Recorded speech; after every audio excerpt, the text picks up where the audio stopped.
తెలుగు సీమ రైతులందరికీ నమస్కారం.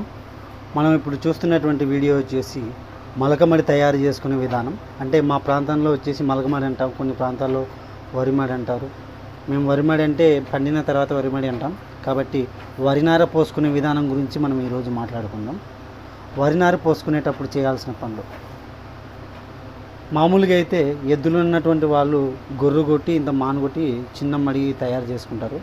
మనకి గొర్రు గుంటికి ఎద్దులు లేవు కాబట్టి నేను సలికతోనే నరికి తిప్పేసుకుంటున్నాను. సలికతో నరికి తిప్పేసి, అంతేకాకుండా వాటిని తొక్కాలి, మరసంగా తొక్కి ఆ సత్త ఏమన్నా ఉంటే గడ్డి తీసేసుకొని నీట్గా సదురు కొట్టుకోవాలి. సదురు మన మాను కానీ లేదంటే ఏదన్నా సాపుగా ఉన్నటువంటి కట్ట తీసుకొని వచ్చి మడిని ఖచ్చితంగా 4 మూలలు సమానం ఉండేటట్లుగా చూసుకోవాలి.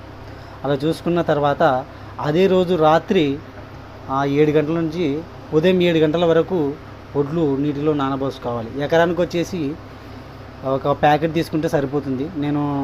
నేను మా చిన్నాన్న కలిసి ఇద్దరం ఒక ప్యాకెట్ తీసుకున్నాము. నేను ఒక అర్ధెకర వేసుకుంటున్నాను. అర్ధెకరకు ఒక 12 కేజీలు, 12 చీరలు అనుకోండి, 12 చీరలు అట్లా వేసుకున్నాను. మనది కొంచెమే కాబట్టి వాటిని రాత్రి 12 గంటలు నాననివ్వాలి. ఎందుకంటే మేము చల్లేది ఒట్టొడ్లు. కొంతమంది అయితే మొలకబోసి 3 రోజులు మొలకబోసి నీటిలో నానబెట్టిన తర్వాత మొలక వచ్చిన తర్వాత ఒడ్లు చల్లుకోవడం అనేది జరుగుతుంది.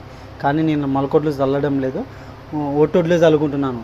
ఒట్టొడ్డు చల్లుకుంటున్నాను కాబట్టి రాత్రంతా నానబెట్టి, రాత్రి నాన్న తర్వాత ఉదయాన్నే వచ్చి మళ్ళీ 7 తర్వాత వచ్చి ఉదయాన్నే చల్లేసుకొని నీళ్ళు ఖచ్చితంగా మడిలో ఉండాలి. ఎందుకంటే ఆ రోజుల్లో నానితేనే మరుసటి రోజు ఉదయం ఒక చుక్క నీరు ఉండకుండా వాటిని తిరవాలి, లేదంటే మళ్ళీ ఒడ్లు మురిగిపోయే అవకాశం ఉంటుంది. కాబట్టి ముఖ్యంగా అది గమనించుకోవాలి. అలా చల్లుకున్న తర్వాత మరుసటి రోజు వచ్చి నీళ్ళు తెంచేసుకోవాలి. నీళ్ళు తెంచేసుకున్న తర్వాత రోజు వచ్చి చూస్తుండాలి మొలకలు వస్తున్నాయా లేదా, ఏమైనా సమస్యలను చూసుకున్న తర్వాత 5 లేదా 6 రోజుల కల్లా కంపల్సరీగా మొలకలు అనేటివి రావడం జరుగుతుంది.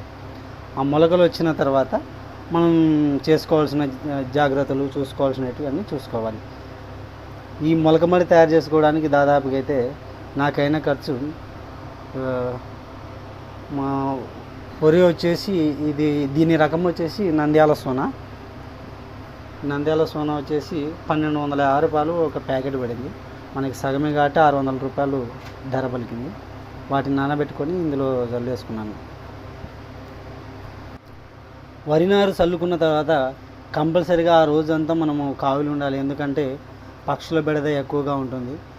ఒకవేళ మనం లేని పక్షాన ఏదో మైకులు లేదంటే ఏవో శబ్దాలు వచ్చేటట్లు పెట్టాలి. ఇప్పుడు అయితే పక్షులు అన్నిటికీ అలవాటైనాయి కాబట్టి కంపల్సరీగా వస్తాయి. ఆ రోజంతా ఉన్నా చాలు మరుసటి రోజు, ఎందుకంటే బురదలో గట్టిపడిపోయి అవి ఏం తినడానికి అవకాశం ఉండదు. కానీ ఆ రోజు మాత్రం కంపల్సరీగా కావిలి ఉండి మనం వడ్డను కాపాడుకోవాలి. లేదంటే పక్షుల బారిన పడి అన్ని పక్షులు ఎరుకొని తింటాయి, మనకు మొలకెత్తే అవకాశం ఉండదు.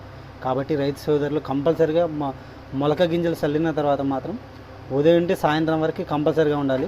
కానీ మరుసటి రోజు నుండి ఉదయం 7 గంటల నుంచి 9 గంటల వరకు, 9:30 వరకు ఉంటే చాలు. ఎందుకంటే ఆ టైంలో అన్నీ వలస వెళ్ళిపోతుంటాయి కాబట్టి కనపడిన గింజలన్నీ తీసుకొని వెళ్ళిపోతుంటాయి.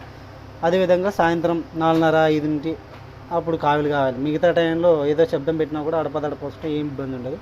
కానీ ఖచ్చితంగా ఉదయం సాయంత్రం కంపల్సరీగా కావిలి ఉండి చీకటి అయ్యేంత వరకు ఉండాలి. లేదంటే ఒడ్లన్నీ పక్షుల పాలైపోతాయి, మనకి మొలకలు మొలిచే అవకాశం ఉండదు.